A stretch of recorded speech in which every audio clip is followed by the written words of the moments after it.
She was gonna keep. Oh yeah, alright. Take it easy, baby. Make it last all night.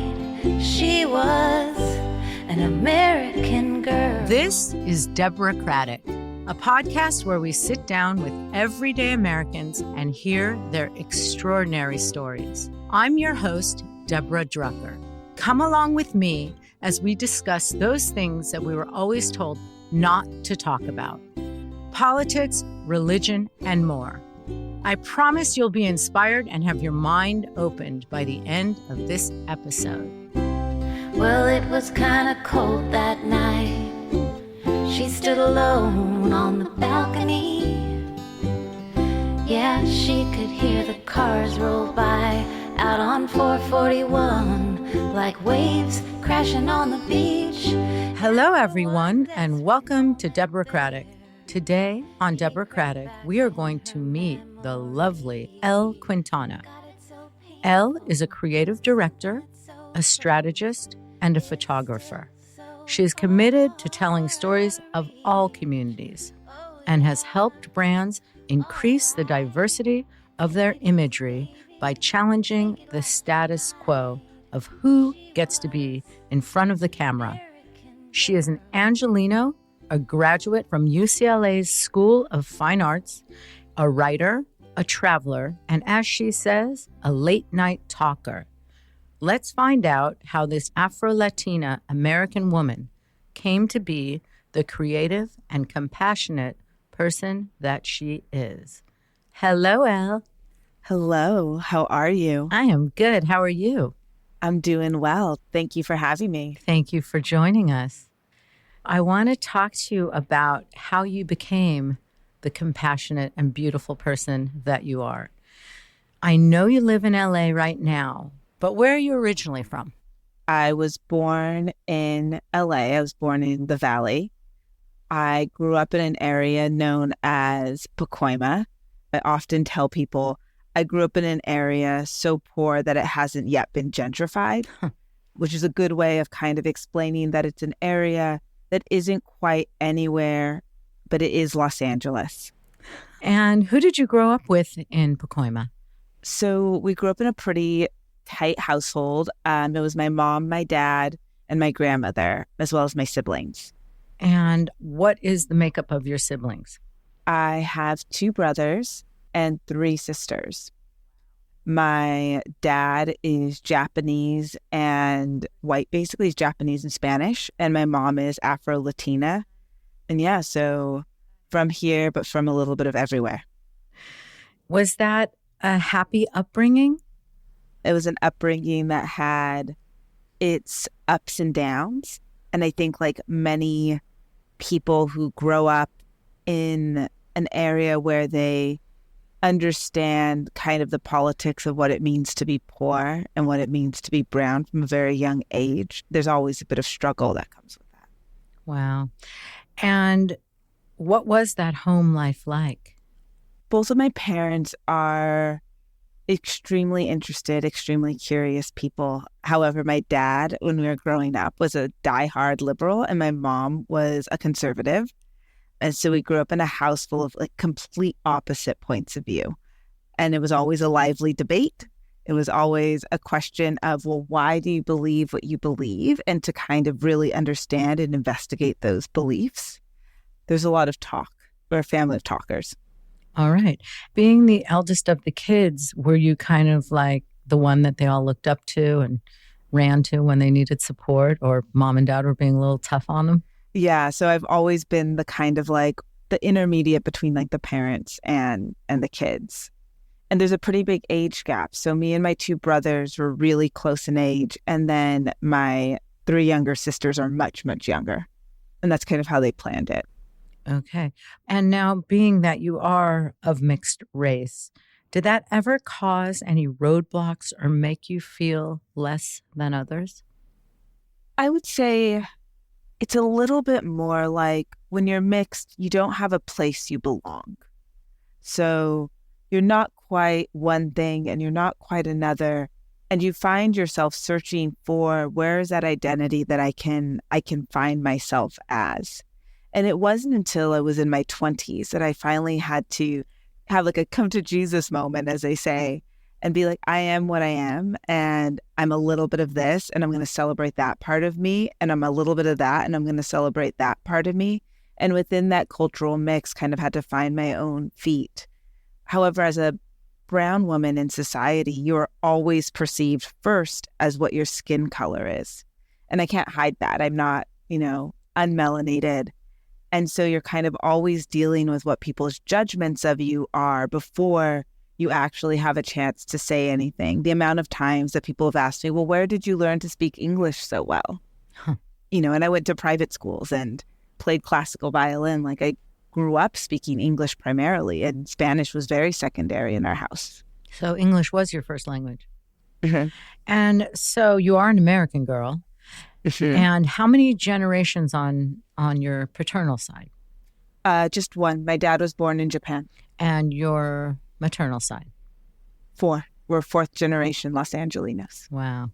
All right. And private school, it sounds like you came from a relatively upper or middle class household. No, actually, I got into school on scholarship. I grew up playing classical violin, was highly gifted, worked super, super hard. My parents also understood that private school would be a way to get into better upper schools, and education was always at the forefront of our household. Beautiful. And playing classical violin and being talented at it, what stopped you from pursuing that as a future career? I didn't get into Juilliard. I'd already been playing, I joke, I had already been playing by the time I auditioned for 13 years. I started playing at 4.5. Wow. And so by that point, I no longer had the same passion I did, and knew that I was kind of using this thing as an excuse not to continue. Were you trained by the Suzuki method? No. My first teacher was a woman named Nancy Benning. Her husband is Hans Benning, and they're these very famous violin makers in the violin community. And I was their first student, so we didn't have much money. And my parents went to church with them, or my mom did. And she mentioned that her 4-year-old daughter would sit in the car and like mimic playing the violin, and they didn't have money for lessons. And they were like, well, we'll teach a 4-year-old. Like, we have extra violins. Like, and they would end up being my teachers up until I had to get a teacher who was much more advanced. Wonderful. Wow. But yeah. So how did you arrive then at your political perspective? I would say it was through experience. It was through relating to the world and listening to how people spoke about, people like me, quote unquote, like me, listening to my parents have their debates, and reading. I was an avid reader from the time I was really young. I got obsessed with German philosophy at age 12. And from that point on, just kind of wanted to understand how the world exists, why we exist, and what things make us actually relate to each other. And it's in relationship to each other that I find my political views. How do we create the best relationships? Was there religion in your home growing up? There was. My mom is religious. Oh, yeah. You said they met these violin manufacturers at church. At church, yeah. My mom went to church every Sunday. We were not required to go to church in any way. My dad is an atheist turned agnostic as he's gotten older, but was a staunch atheist. And so for him and my mom, their compromise was, we can go to church if we so desire, and if not, we can, take our Sundays to hang out and be kids. And so does religion at all have any play in your life today? Oh, not structured religion. More spirituality? More spirituality. I definitely believe that there are things outside of my understanding. I believe that there's things that I don't necessarily need to understand. But yeah, spirituality over like formulaic religion. So where did you really grow up into the person sitting before me today? Probably when I was working on Navajo reservations in my early teens. I think witnessing and understanding the kind of poverty and discrimination that people face within our own country and the ways in which they're represented through the world really started to make me think about the ways in which my own body was represented within the world. And I was really young when I came to the realization that I felt different than my friends and the people around me who were white and grew up with a certain type of privilege that allowed them. But it would definitely start on the reservations, because that would really awaken my idea of what social justice actually is. And what were you doing on the reservations at that point in your life? Teaching violin. Oh. We would do summer programs on the reservation, like arts programs. We helped build a community center on Navajo Rest. How fascinating. And so when you realized this injustice was going on, was that what the catalyst was to ignite this activism in you? Yeah, it definitely was. Though in high school, I would want to be an international lawyer, like an international human rights lawyer. And that definitely is not what I ended up doing. Who were your role models growing up that really spirited you along on your path? I mean, my role model was always my grandmother and kind of the strong women that were embodied within my family. And your grandmother was a female engineer at Lockheed Martin? Yes. Tell us about that. I mean, a woman in that day.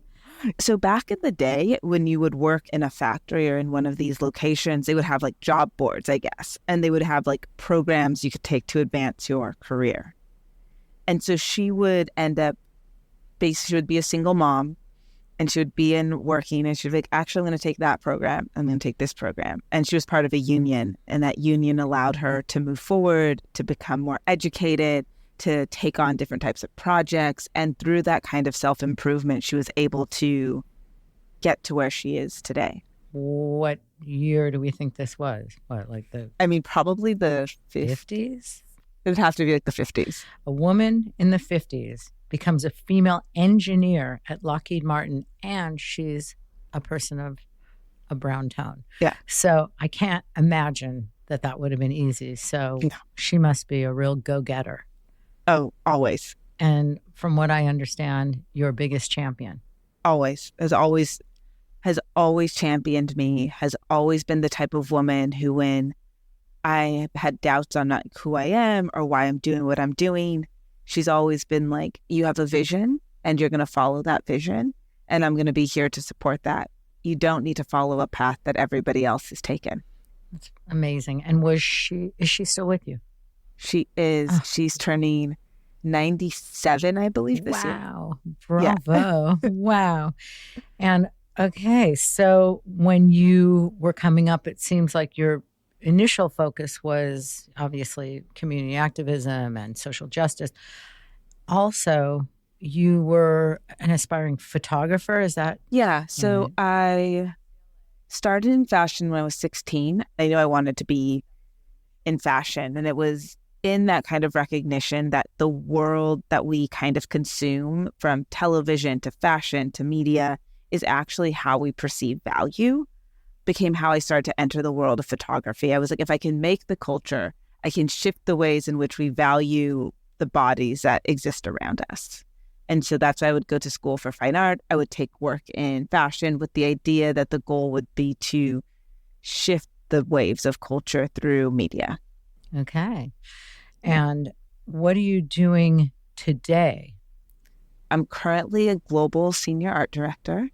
The brand that I work with is in the world of athleisure, and what my role is to go beyond just the yoga pants or the sports bras and to find the bigger brand moments. So my job isn't about the product. It's about how do you bring the aspects of the brand that are much more personal and that relate to people to life. So those are kind of like the brand awareness moments. But I'm here for now because my goal is to tell stories like mine through film and television. So the goal is to start a non-for-profit production company. Wonderful. That represents the Black, brown, indigenous women queer people of the world. Beautiful. And so people who are marginalized Yes. by our current society. And speaking about our current society, how do you feel about the immigrants at the border? I mean, I think that it's such a intensely complicated issue. I think that people often want to look at the immigrants at the border and be like, well, they shouldn't be here. We don't have room for them, without taking into account the situations and the policies that us in the United States, through our representatives, have created that have caused a situation south of the border that is untenable for people. That when you have gang violence that also originated in the States and through deportation has actually created violence around the world, what do? People are really losing their lives in these places. At the same time, we don't have resources here to take care of the unhoused within places like Los Angeles, New York, Chicago. Like, we're dealing with a crisis in our own cities. And so it becomes a really interesting and complicated human rights issue. What do you do with people who need a home from outside of our country? What do you do with people who need a home within your country? How do you feel, or do you feel anything about the political landscape in America today? Oh, it's something my partner and I often talk about. We're both very politically active people. In the current landscape, we're so polarized that we actually can't see the commonalities between each other. That what people are really needing is care, is security, is empathy, is the ability to hear somebody disagree with me, but also not think that because of that disagreement, I'm somehow an enemy. We are gone so far beyond where this country kind of started as people who can disagree but kind of coexist, to a place where people disagree and don't want to coexist. And we don't really have a choice other than to coexist. And the hatred and vitriol that we hear on both sides. I have friends who are super liberal who are like, I can never talk to a conservative. And I'm like, how does that make things better? Absolutely. I was just having this conversation with another guest about how you used to be able to disagree and not like the other person's opinion or perspective, but we didn't hate the person for it. Yeah. And now, if you have a different opinion or your perspective is opposing mine, there's a lot of hatred of the person rather than the perspective. So exactly, it's an interesting time. And hopefully through storytelling and through bringing people to my show and hearing their story and seeing the beauty in all of us, maybe we can start to at least chip away at these walls of so much hatred and anger. That would be a wonderful thing. And I want to make a left turn off of politics for a minute because you mentioned your partner. And I know that you have dated some pretty well-known men, a somewhat famous artist, and now your partner is an Emmy-nominated director. Do you ever feel overshadowed by that or find it more difficult to have your own voice? Only because I know a little bit about that, having married a rock star in the height of his fame. I mean, no, with a caveat. And the caveat is that my partners have always very much believed in my point of view and in who I am. And so because of that, that allows both of us to kind of find ourselves centered at the moments that we need to be centered. James is particularly good at that. If somebody does something as small as not introduce themselves, like when we're at a party, he's like, this is Elle. She's brilliant. You should talk to her. We like James. We like James a lot. Yeah. And so it is hard, though. I mean, as you know, I'm sure, like as a woman, you find yourself kind of always having to pull your strength in, pull territory in, be seen. And I think I find that for me, it always makes me root down into the idea of who I am and what I bring to the table. And try not to allow myself to become the partner, to become the girlfriend. Right, right. I always found that actually I have a very supportive partner, and he always gave me a lot of light, even when he was getting a lot of light. Yeah. And it inspired me to excel and to Yeah. step up.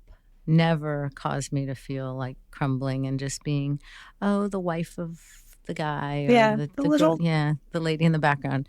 Just No. not my nature and not his. I can't imagine you being that at all. I can't imagine you being that. I can't But imagine also, that. my partner, my husband for all these years, his mom many, many, many years ago with a master's degree when women just weren't getting master's degrees. So, Yeah. and she had a career and she was teaching clarinet at Hofstra and she had her own students. And so I think a man being exposed to an empowered woman is a really good thing. And I sometimes think, and I encourage my girlfriends when they date guys, I'm like, or at least growing up, does he have a sister? Or how's his relationship with his mom? Yeah. Because they learn a lot at home with mom and sisters. But anyway, so I noticed also that you, going from where you are now, and it sounds like you have this really wonderful career in, telling the story of this big brand and being global senior art director. Sounds like you have a great job right now. And so what do you see yourself doing about 5 years from now? Because I read also in your bio that you really want to work at the intersection of culture and politics. Yes. So tell us what that means to you. So for me, that is really starting to work in the development of culture and the creation of culture. And for me, that looks like film and television. So starting a production company, getting my foot in the door of meeting screenwriters and producers and all the people who kind of make the things we consume every day in order to shift that. And once you shift that to being more inclusive, to showing not just the stories about what it means to be a Black or brown person, but actually showing the experiences of what that looks like, whether that's falling in love, driving a car, existing in the world, you start to complicate those narratives. And so for me, it is the next step of leaving and taking all the experiences I've had over my life and starting to put them into this other project. I remember ages ago, somebody asked me the question of, why is this important to me? And for me, it's thinking about this story I heard once, which is that the image that most people see of a Black man, the first one is either of his imprisonment or of his death. And that's a very heavy thing to sit with as a brown person, because it means that the first time you see me or you see my partner, your first impression of them is not of them as a doctor, a lawyer, a blah, blah, blah. Your first impression is of them disempowered. And so I want to tell stories that empower people, that allow people to be challenged when they see a Black or brown body coming towards them to not immediately go to grab their purse. I want people to look at that and go, well, that could be a father. That could be a doctor. That could be my brother. And once we complicate those stories, then it becomes much, much easier when you see something on your ballot that's to create more education in inner city schools, because you're going, oh, they're just like me. Obviously, that I'd want a good school in my neighborhood. We should make sure there's a good school in that neighborhood. And it's through imagination and through the imagining of the other as just like you that you actually begin to shift the tide of culture and shift the tide of policy. Well, you have got your work cut out for you. And and today more than ever, I wanted to ask you about something that is personal that maybe would be in one of your stories, and that is the struggle and the heartache of losing your closest sibling. And I know that you lost a brother. You did. Recently, and I'm so sorry. How old was he? Chris was 32 when he passed. I'm not sure exactly how he passed, but was it cancer? It was cancer. Would you mind sharing a little bit with us about your brother? Yeah, I can totally happy to talk about Chris. So Chris and I are a few years apart. I really wanted a sister. So when my mom was pregnant, I was like crossing my fingers that I was going to get a sister. Of course, I would end up getting like a 6-foot, like football player of a brother who was never small. Chris was never small. And I would end up calling him Chrissy because, like I said, I wanted a sister. And he would do ballet with me. And he was just a champ. He was like always up for whatever his big sister wanted. And he was just always there. When he got sick, he took it head on. He was like, it's terminal. They gave him 4 to 6 months to live. And he's like, I'm going to live longer than 6 months. He would live another 18 months. And the night that he would go into the hospital, they would bring out a wheelchair for him. And he'd be like, no, I'm going to walk in. I'm going to walk in. Because for Chris, even though I think he knew that that was his last kind of walk, it was important for him and to him that he make his choices on his own. I would get the phone call about Chris when I would be really sick. I would get to the hospital, and when I'd walk in, the doctor who was attending would be like, oh, you're the big sister. He said you'd be here. Mm. Wow. And I was like, of course. And yeah, he was a fighter. Cancer is an awful disease, as we all know. What type? What was it? A nerve sheath sarcoma. You normally don't get that until you're in your 80s or 90s. It's not genetic. They don't know why he got it. It was ignored for a few years because his doctor in Portland missed it because it changes the color of your skin. But most doctors haven't seen what that would look like on a melanated person. And so they didn't recognize what was going on until it was too late, until my mom would send Christopher to her doctor, who I believe was a brown woman, who would immediately send Chris to go get an MRI. And that's how they would diagnose it. Oh, I'm so sorry. And when did he pass? 2022. And how did you process that, being that you were so close? Oh, I mean, I didn't for like a good 6 months. I would end up running away to South America for a month. My brother would pass in July, and I would come back to New York in September, and I would book a trip to South America. And I was going to go by myself, but my dear friend Nicole was like, what are you going to do, drive around South America in a car by yourself? And I was like, yes. She's like, no. Yeah, that's kind of dangerous. She's like, I'm coming with you. And so we drove from, basically we started in Lima, Peru, and ended in Patagonia. And was that a cathartic experience? Did that open your mind or soften your struggle, or how did that alleviate the pain? It allowed me to open the door to the pain. Okay. It allowed me to actually be like, this is a door I have to go through in order to get to the next place. Well, you then, my dear, are a survivor. And I'm sorry you lost your brother, who was clearly your best friend. Thank you. And I wanted to let you go because I know you're a very busy woman. But I want to ask you one more question on the political side of things. And I will cut you loose. Is there anything that makes you feel hopeful about the future of our country? I mean, I think it's conversations like these. I think it's conversations in which people can sit and ask questions and not feel judged. Conversations that have deep empathy, because that's the only way we move forward. And I think that people are more and more willing to have them in private, maybe at first, and hopefully that spreads to the public forum.